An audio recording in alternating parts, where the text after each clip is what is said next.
قل هذه سبيلي أدعو إلى الله على بصيرة أنا ومن اتبعني وسبحان الله وما أنا من المشركين. Bismillahirrahmanirrahim. Assalamualaikum warahmatullahi wabarakatuh. Alhamdulillahirrabbilalamin. Wassalatu wassalamu ala ashrafil anbiya wal mursalin Nabiina Muhammad wa ala alihi wa man tabi'ahum bi ihsanin ila yaumiddin. Allahumma anfa'na bima 'allamtana wa alimna man yanfa'una wa zidna ilma. Baik, sekarang kita berada pada sesi yang ke-6. Masuk pada bab keempat. Judulnya takut terhadap syirik. Judulnya takut terhadap syirik.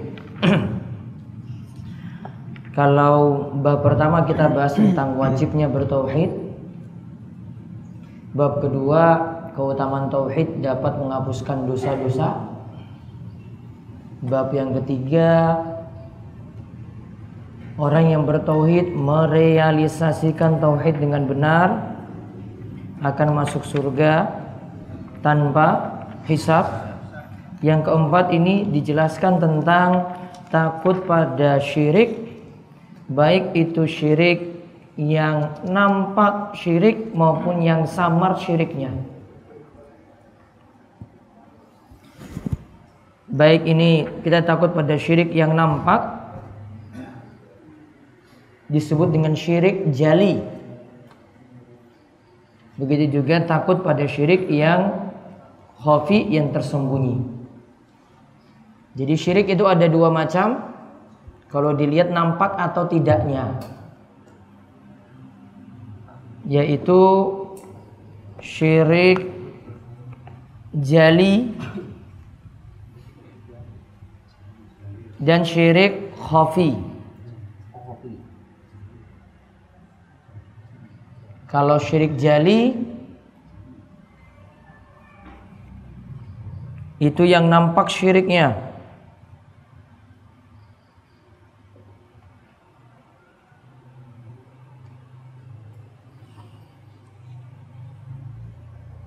Dan Syekh Muhammad dan Syekh Abdurrahman bin Nasir As-Sa'di ini menggolongkan syirik akbar itu masuk nanti dalam syirik jali.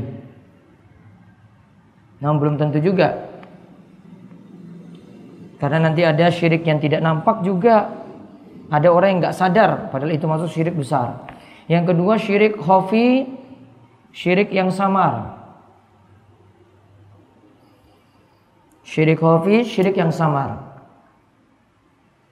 Dan nanti kita akan temukan dalam pembahasan Syekh Muhammad bin Abdul Wahhab di kitab ini.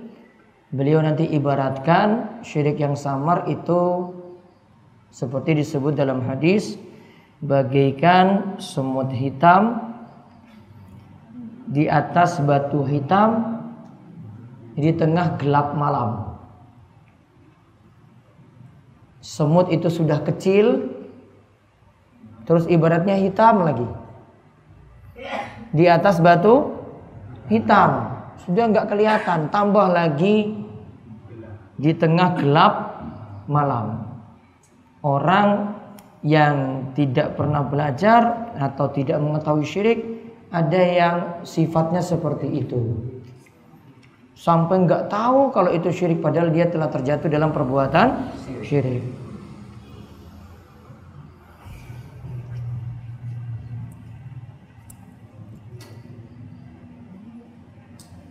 Nah, dan juga ada para ulama bagi syirik tadi, ada syirik akbar, syirik besar, dan juga ada yang membagi syirik asghar, syirik kecil.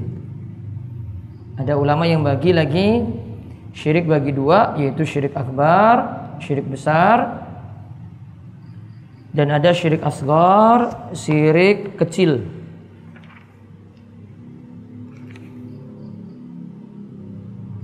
Kalau syirik akbar Ini adalah kata Syekh Abdul Rahman An-Nasir As-Sa'di, yaitu menjadikan ibadah pada selain Allah, menjadikan ibadah pada selain Allah.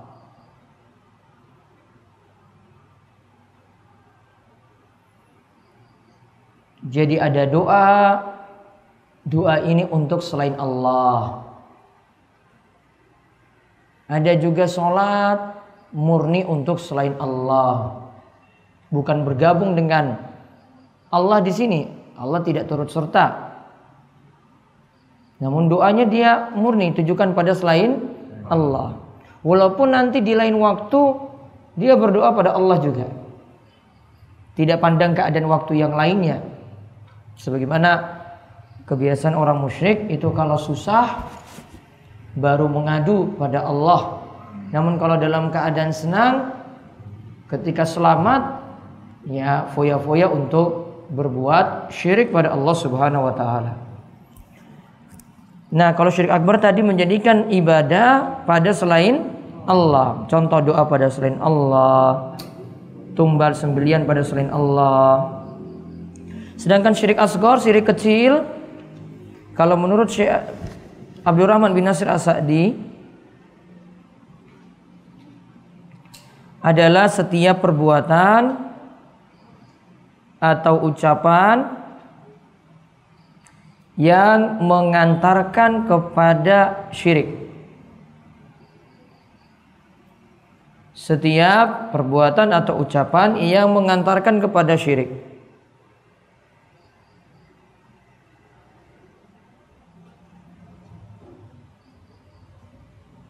Kalau menurut pengertian beliau berarti contohnya di sini beliau contohkan bentuk berlebihan pada orang soleh.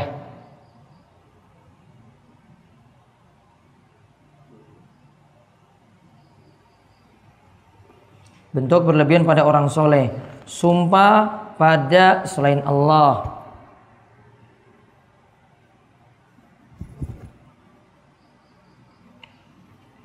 Ketergantungan hati pada selain Allah. Ini masuk dalam syirik asghar, syirik kecil.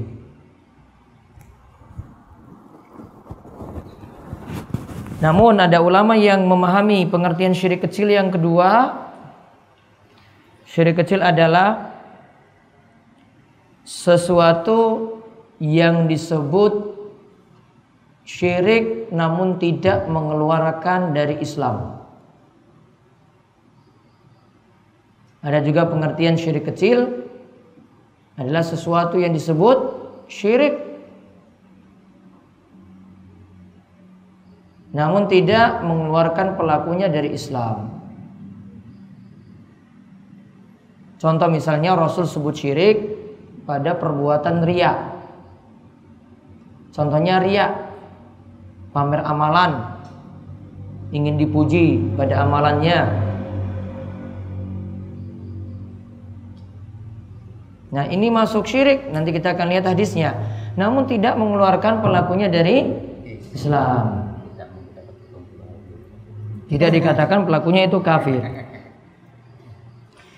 Nah, jadi tujuan bab ini kita mempelajarinya supaya syirik kecil dan syirik besar benar-benar ditinggalkan. Bukan hanya syirik besar saja, namun syirik yang kecil, atau ada syirik yang jeli, yang nampak, atau ada syirik yang samar juga. Kita pandai-pandai belajar juga supaya bisa meninggalkannya. Coba kita lihat dalilnya. Ada 2 ayat Al-Quran dan ada 3 hadis. Namun singkat-singkat di sini. Yang pertama An-Nisa ayat 48. Firman Allah Subhanahu wa taala, "Innallaha la yaghfiru an yushraka bihi wa yaghfiru ma duna dzalika liman yasha." Sesungguhnya Allah tidak akan mengampuni dosa syirik dan Dia mengampuni segala dosa yang selain dari syirik itu bagi siapa yang dikehendakinya. Baik. Innallaha la yaghfiru ayyushraka bih wa yaghfiru ma duna dzalika liman yasha. Sesungguhnya Allah tidak akan mengampuni dosa syirik, dan Allah mengampuni dosa di bawah syirik bagi siapa yang Allah kehendaki. Nah, di sini penjelasannya dulu. Sesungguhnya Allah tidak mengampuni dosa syirik. Diberi catatan, yang dimaksudkan di sini adalah dosa syirik yang dibawa mati.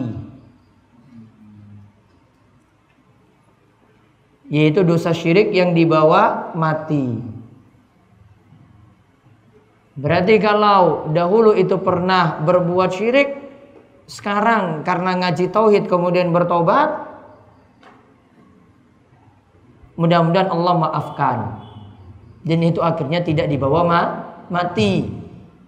Namun kalau dia nggak pernah ngaji, nggak pernah belajar, bawa dosa syirik itu sampai mati, jalankan terus ritual syirik tadi sampai matinya nggak tobat-tobat, maka masuk dalam ayat ini, Allah tidak akan mengampuni dosa syirik. Karena yang tidak diampuni ini kalau dosa syiriknya tadi dibawa mati, dibawa mati tanpa bertobat.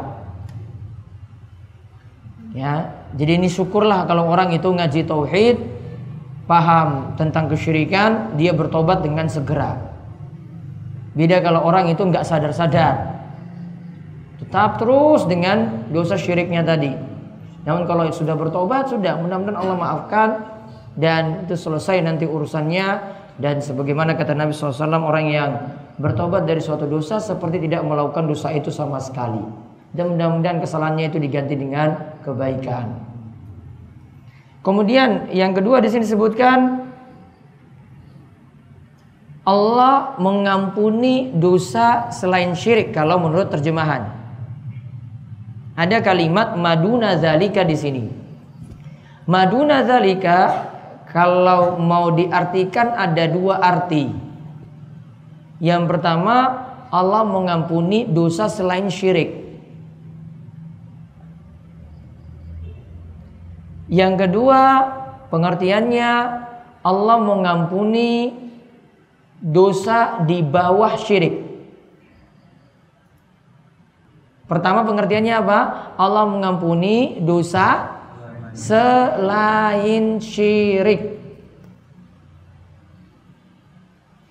Yang kedua, Allah mengampuni dosa di bawah syirik. Ini beda. Ada kata selain dan ada kata di bawah.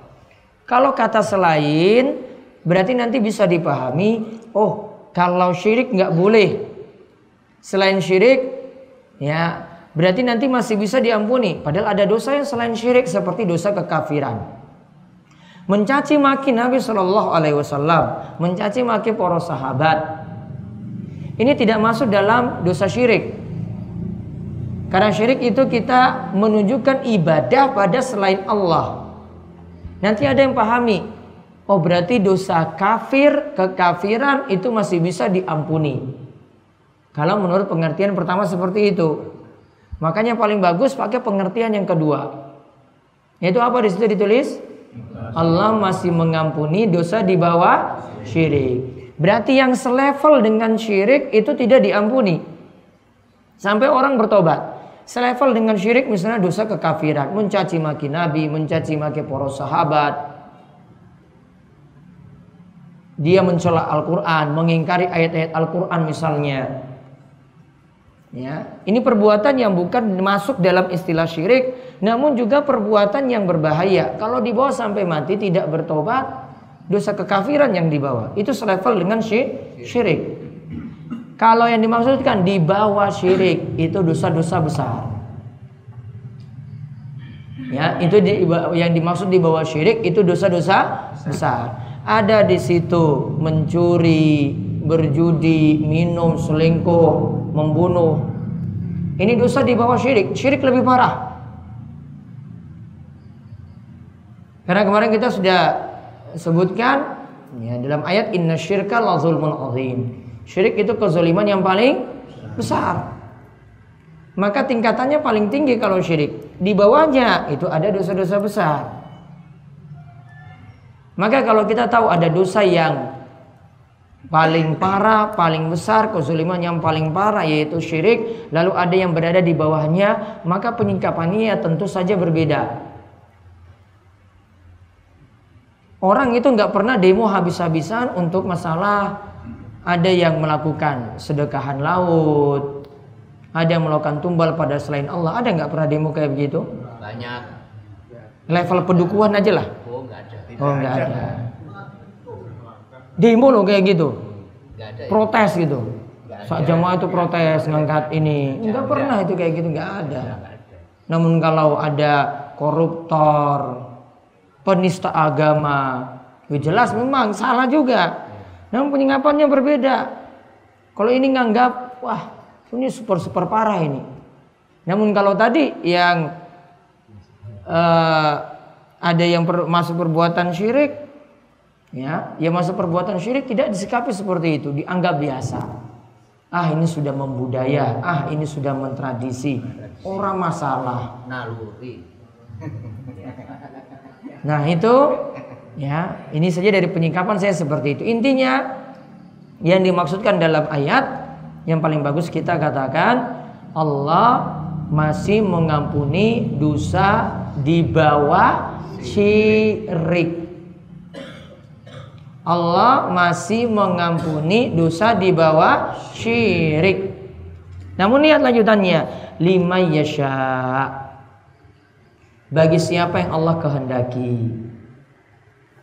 Yaitu maksudnya sini kata para ulama tahtal masyiah. Kalau dosa ini dibawa mati maka sesuai dengan kehendak Allah.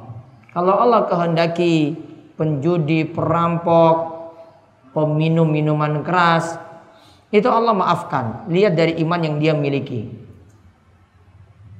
atau lihat dari kebaikan-kebaikan yang dia miliki. Namun kalau Allah mau kehendaki, Allah siksa dia terlebih dahulu. Semua tahtal masyiah,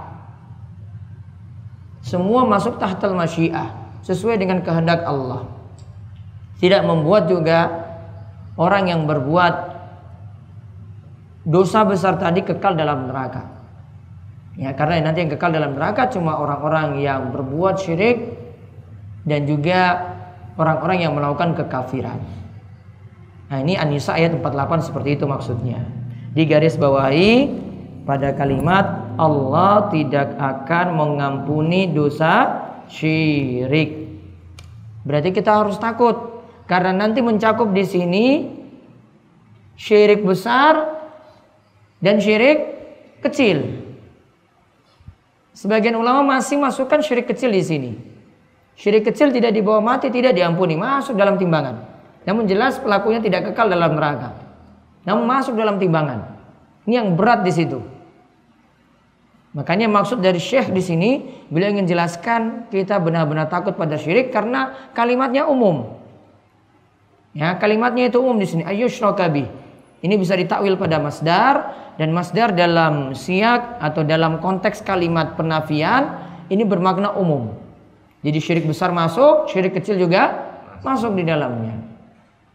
Terus yang kedua, perkataan Nabi Ibrahim. Al-Khalil Ibrahim alaihi salam berkata, "Wajnubni wa baniya an na'budal asnam." Jauhkanlah aku beserta anak cucuku daripada menyembah berhala-berhala. Wajnubni wa baniya an na'budal asnam. Jauhkanlah diriku ya Allah, dan juga jauhkanlah keturunanku dari menyembah asnam, menyembah berhala. Ada istilah di sini asnam, berhala, dan ada nanti istilah wathan. Kalau dijelaskan oleh Syekh Sulaiman At-Tamimi, beliau katakan sonam atau asnam itu berhala yang punya bentuk seperti manusia. Berarti patung-patung. Jadi asnam yang dalam ayat ini yang punya bentuk seperti manusia. Berarti patung-patung. Ada istilah lagi wasan. Berarti yang bentuknya selain dibentuk seperti manusia tadi. Kalau tadi manhutan ala suratil bashar, kalau asnam itu dibentuk seperti bentuk manusia. Kalau wasan itu yang selain dari itu, berarti kuburan-kuburan ini masuk ausan atau wasan.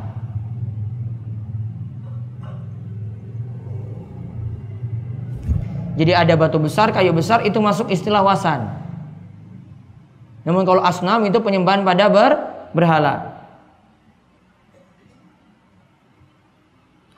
Maksud dari wajnubni yaitu jauhkan aku di sini kalau dalam ayat ij'alni wa baniya fi janibi an ibadatil asnam.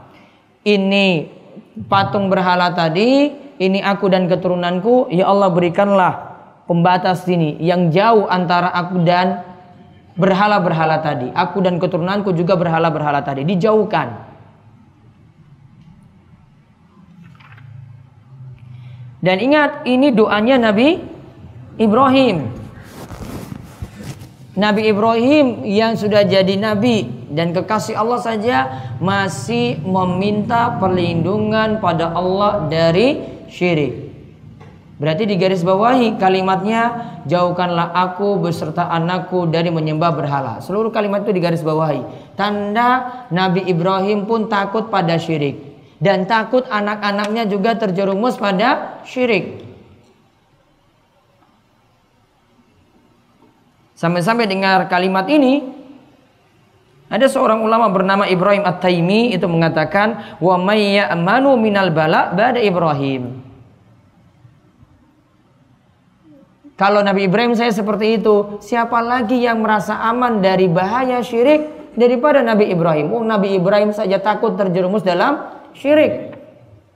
Maka yang lainnya lebih pantas lagi tidak merasa aman atau benar-benar takut terhadap perbuatan syirik. Bukan hanya pada dirinya, juga keturunannya. Dirinya dia waspada supaya tidak terjerumus dalam syirik, keturunannya juga diingatkan. Berarti juga ada pendidikan pada anak untuk memahamkan pada mereka ini masuk perbuatan syirik, ini nggak boleh karena ini syirik pada Allah dan seterusnya. Kemudian hadis sekarang. Rasulullah sallallahu alaihi wasallam bersabda, "Akhwafu ma akhafu alaikum syirkul asghar." Fasu'ila anhu faqala ar-riya'u. Perkara yang paling aku takutkan akan menimpa kalian adalah syirik kecil. Lalu beliau ditanya tentang maksud syirik kecil tersebut. Beliau menjawab, perkara itu adalah riya. Nabi sallallahu alaihi wasallam bersabda, akhwafu ma akhafu alaikum asyirkul asghar. Perkara yang aku takutkan akan menimpa kalian adalah syirik kecil. Lalu beliau ditanya, apa itu syirik kecil? Beliau menjawab apa? Riya. Riya yaitu pamer amalan. Ingin amalannya ditampakkan pada orang lain. Dengan niatan supaya itu disanjung, dipuji. Poin pentingnya di sini pada kalimat digaris bawahi, perkara yang paling aku takutkan akan menimpa kalian adalah syirik kecil.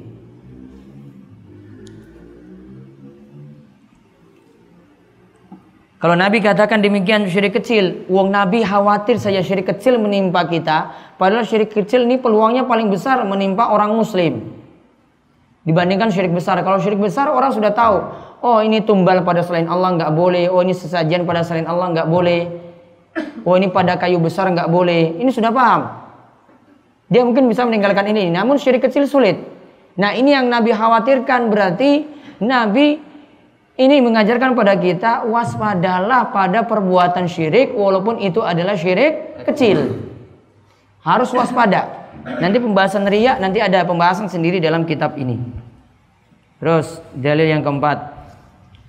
Ibnu Mas'ud radhiyallahu anhu menuturkan bahwa Rasulullah sallallahu alaihi wasallam bersabda, "Man mata wa huwa yad'u min dunillahi niddan dakhala an-nar." Barang siapa yang mati dalam keadaan menyembah sesembahan selain Allah, maka dia akan masuk ke dalam neraka. Barang siapa yang mati, ini hadis riwayat Bukhari. Barang siapa yang mati dalam keadaan menyembah sembahan selain Allah, berarti dia mati bawa dosa syirik. Yang tadi kita sebut ya, mati bawa dosa syirik. Dosa syirik tidak dia taubati. Dia mati bawa dosa syirik, maka dia akan masuk neraka. Ya, maka dia nanti akan masuk neraka. Digaris bawahi pada kalimat mati dalam keadaan menyembah selain Allah, terus kalimat masuk ke dalam neraka. Tanda bahwasanya syirik berbahaya. Kalau dosa syirik dibawa mati, masuk dalam neraka. Berarti kalau orang itu selamat dari syirik, selamat dari neraka. Dan ini sebagaimana pengertian kemarin, nanti ada dosa-dosa yang kalau dikatakan masuk dalam neraka, bisa jadi dia masuk cuma sementara waktu, ada yang masuk kekal di dalamnya. Kalau orang berbuat syirik, kekal di dalam neraka. Namun kalau dibawa kesyirikan, cuma masuk sementara waktu, tidak kekal dalam neraka. Terus dalil berikutnya. Imam Muslim meriwayatkan dari Jabir radhiyallahu anhu. Dia menuturkan bahwa Rasulullah sallallahu alaihi wasallam bersabda, "Man laqiyallaha la yusyriku bihi syai'an." Man laqiyallaha la yusyriku bihi syai'an dakhala al-jannata. Wa man laqiyahu yusyriku bihi syai'an dakhala an-nar. Barang siapa bertemu dengan Allah atau mati dalam keadaan tidak menyekutukan Allah dengan sesuatu apapun, maka dia akan masuk surga. Barang siapa bertemu dengan Allah atau mati dalam keadaan menyekutukan Allah dengan sesuatu apapun, maka dia akan masuk neraka. Nah, di sini kesimpulannya, siapa yang bertemu Allah alias mati, tidak berbuat syirik, masuk surga. Syarat mutlak. Syarat mutlak untuk masuk surga adalah bebas dari syirik. Kalau pernah berbuat syirik berarti tobat sebelum mati. Ini syarat mutlak, ini syarat penting. Namun kalau sebaliknya, siapa yang mati dalam keadaan berbuat syirik pada Allah, maka dia akan masuk neraka. Ya, maka dia akan masuk neraka.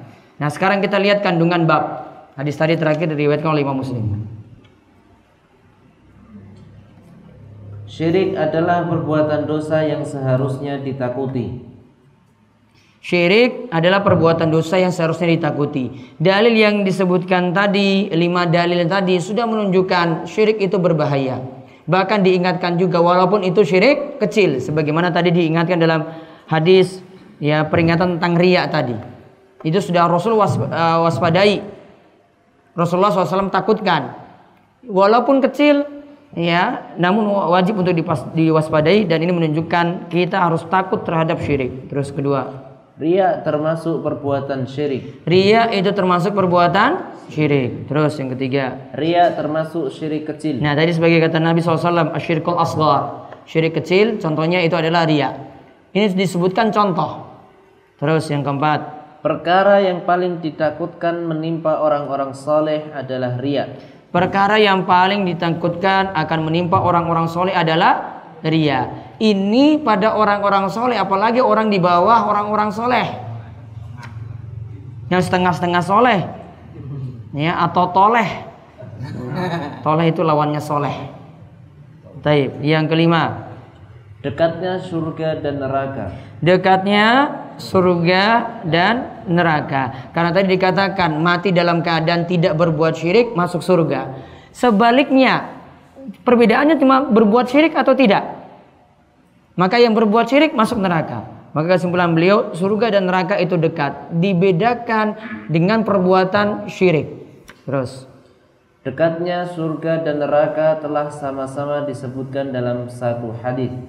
Dekatnya surga dan neraka telah disebutkan dalam satu hadis, yaitu hadis Jabir, hadis yang terakhir. Terus, barang siapa meninggal dalam keadaan tidak menyekutukan Allah, maka dia akan masuk surga. Ini jelas, tidak berbuat syirik maka akan masuk surga.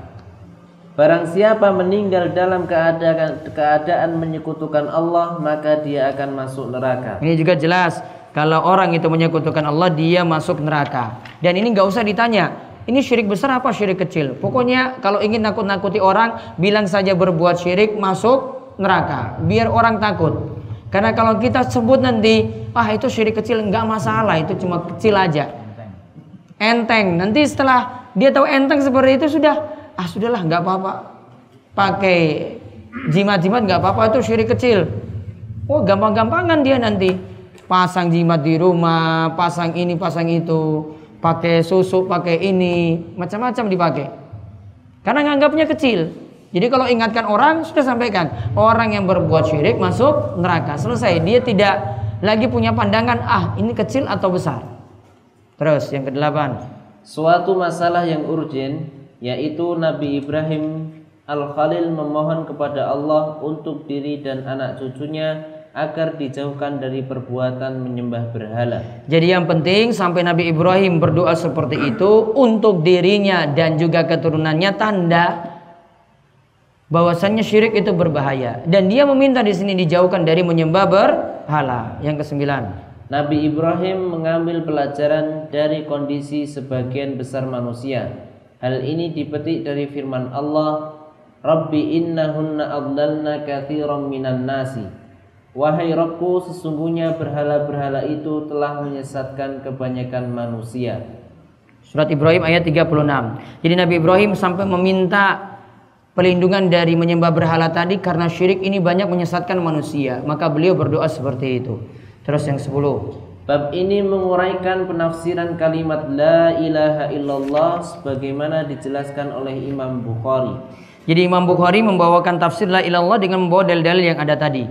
Ringkasnya, La ilaha illallah itu artinya, poin pentingnya, kita menetapkan sembahan itu hanya Allah saja, dan kita menolak semua sesembahan selain Allah, alias tidak berbuat syirik. Itu makna La ilaha illallah. Nanti ada pembahasan sendiri setelah bab 5, yaitu bab ke-6 ya. Keutamaan orang yang bersih dari perbuatan syirik. Jadi kalau orang itu bersih dari perbuatan syirik, maka nanti dia akan masuk surga. Itu syarat mutlaknya. Wallahu a'lam bishawab. Selesai sesi yang ke-6. Ada pertanyaan? Pak Anto.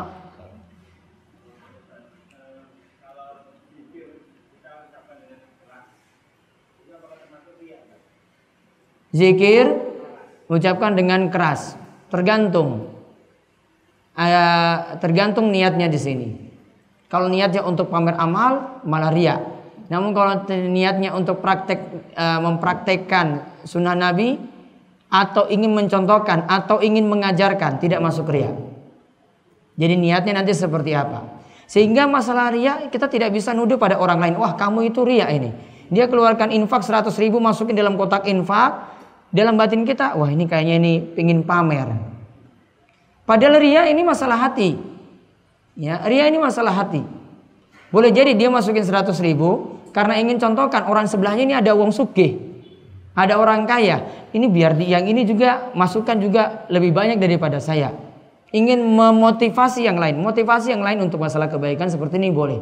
Jadi tergantung dengan niatannya tadi. Maka zikir dengan suara keras, ya ini lihat keadaan.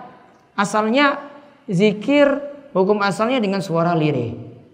Bahkan Syaikhul Islam Ibnu Taimiyah dan Ibnu Qayyim itu punya bahasan sendiri. Beliau membanding-bandingkan doa dan zikir dengan lirih itu lebih utama dengan beberapa alasan. Contoh alasan yang simpel yang beliau sebutkan, disebutkan oleh Ibnu Taimiyah. Beliau katakan, coba kita kalau di hadapan raja, menghadap bupati, menghadap presiden, apakah berani kita dengan suara-suara keras minta-minta seperti itu? Datang langsung minta, Pak, tolong proposal saya dikabulkan. Ataukah dia dengan suara lirih pelan-pelan, kesantunan dia ngomong, pasti dengan suara lirih. Dia tidak paksa dengan suara keras. Ini saja sudah menunjukkan bahwasanya lirih itu lebih bagus daripada keras. Ya, lirih lebih bagus daripada suara keras. Dan juga kata beliau, kalau zikir atau doa dengan lirih ini juga menunjukkan bahwasanya orang ini yakin bahwasanya Allah walaupun jauh, Allah itu maha mendengar. Allah itu juga punya sifat dekat dengan hambanya. Walaupun jauh, namun Allah kabulkan doa hambanya tadi. Zikirnya juga didengar. Maka dia yakin seperti itu. Maka ini juga menunjukkan yang lirih itu lebih utama daripada yang keras. Dan masih banyak poin-poin yang lainnya lagi yang disebutkan oleh Ibnu Taimiyah atau Ibnu Qayyim. Ada lagi? Pak Suharin.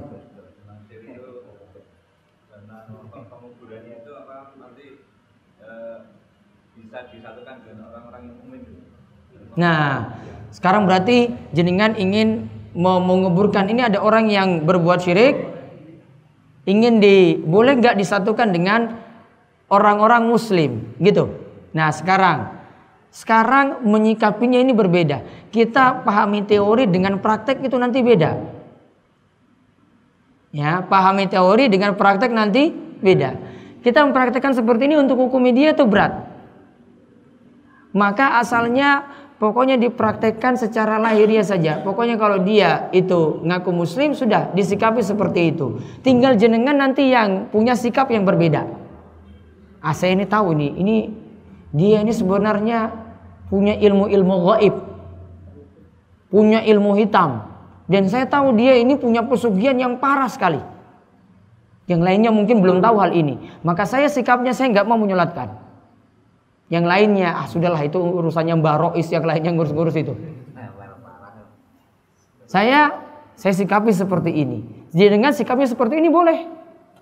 Sebagaimana Nabi SAW, karena tahu ada orang yang punya utang, Nabi SAW tidak mau menyolatkan orang yang punya utang ini. Namun Nabi masih tetap suruh yang lainnya itu nyolatkan. Maka nanti tataran praktek dengan tataran teori itu berbeda. Penyikapan di lapangan nanti beda seperti itu. Ya, namun kalau jenengan sudah pahami dia seperti itu, sudahlah, saya nggak mau. Saya sudah tahu ini dia seperti ini. Contoh juga misalnya kita tahu bahwasanya ini daging ini disembelih oleh orang yang nggak pernah sholat. Saya menyikapinya, saya nggak mau makan dagingnya. Ya, saya nggak mau makan dagingnya. Namun apakah kalau ini masuk ke pasaran, saya larang orang lain? Ya, saya nggak bisa beritahu semuanya. Saya menyikapi yang lainnya itu beda. Namun kalau yang ini saya tahu ini dari dia, maka saya nggak mau makan daging dari orang itu, karena saya tahu dia nggak sholat. Namun untuk orang lain gimana? Nah, kalau ini saya beritahu bisa. Ada yang bisa saya beritahu, ada yang tidak. Yang tidak nggak bisa saya paksakan. Maka prakteknya nanti berbeda ketika penyingkapannya seperti itu. Paham ya? Baik. Jadi yang kemarin tanya tentang cara nasihati gimana, nah seperti itu cara penyingkapannya. Yang gereja Jati.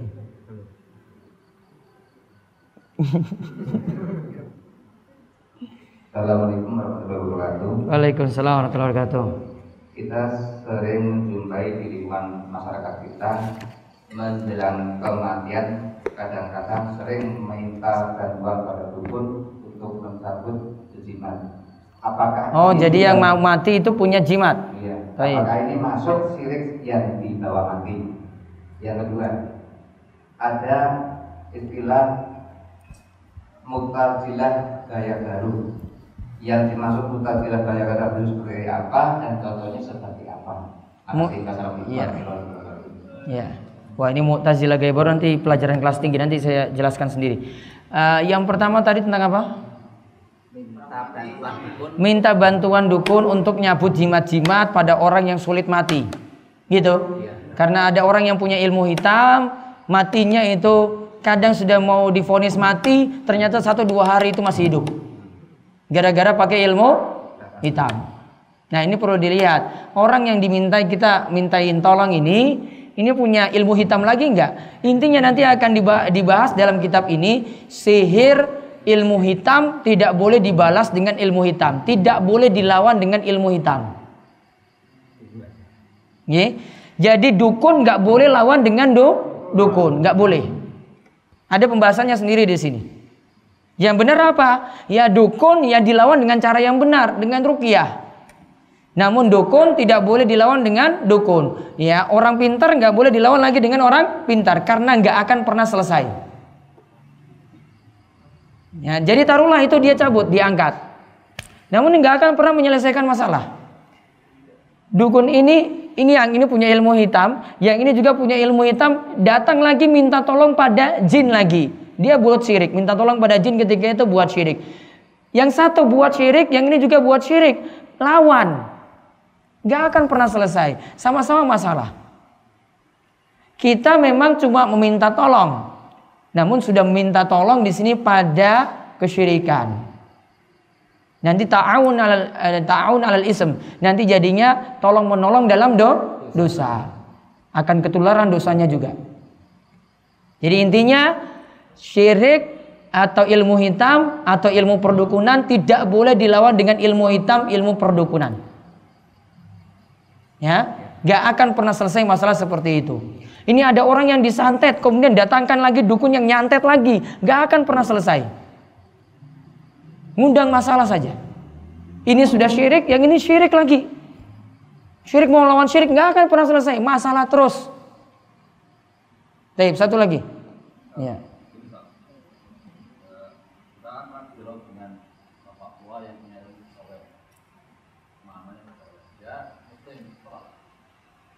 Dia berkata, saya punya aji-aji. Yang Simbah ini punya aji-aji. Ya, terus kalau saya bilang ke dia, ya silakan bertobat karena itu syirik bisa membuat kekal di neraka.